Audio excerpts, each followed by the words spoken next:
We know that Kate Forbes won't be in Mr Yousaf's new cabinet, but Shona Robison will after she was announced as his Deputy First Minister. Andreas Wolf is here now to take us through the big choices, Andreas, facing the new First Minister.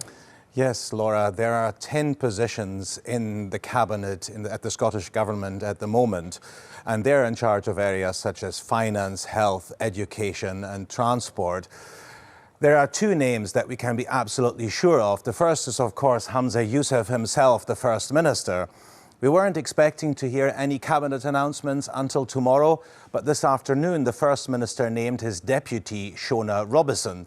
Now let's take a look at some of the other vacant positions which will need filling, and that is the Health Secretary, the role left by Humza Yousaf, which is arguably the most challenging in government right now.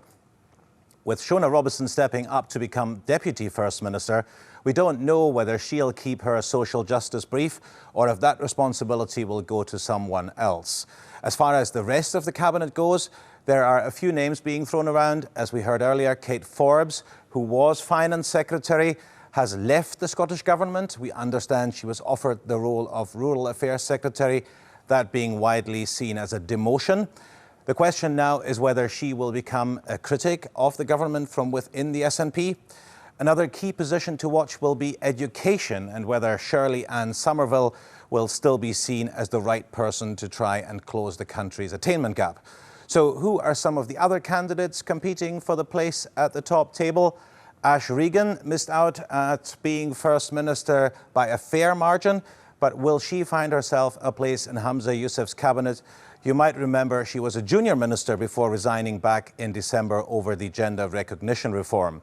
Another possible addition to the top team is Neil Gray. He led Humza's winning leadership campaign and was being tipped as a potential candidate for Deputy First Minister. But there are suggestions he could find his way to another government post. Similar could be said of the current Constitution Secretary, Angus Robertson. He cited his family as a reason for not standing for the role as First Minister, but there very well could be a government spot saved for him. And will the new First Minister keep Marie Goujon in charge of rural affairs now, Keith Brown as Justice Secretary and Michael Matheson looking after energy and transport? Well, Laura, I spoke to a few people close to the Scottish Government today, and all they could tell me was that he would be likely to want to keep the current gender balance, but he himself said today that he would be revealing further cabinet positions on Thursday. We'll find out then. Andreas, thanks for that rundown. Thank you.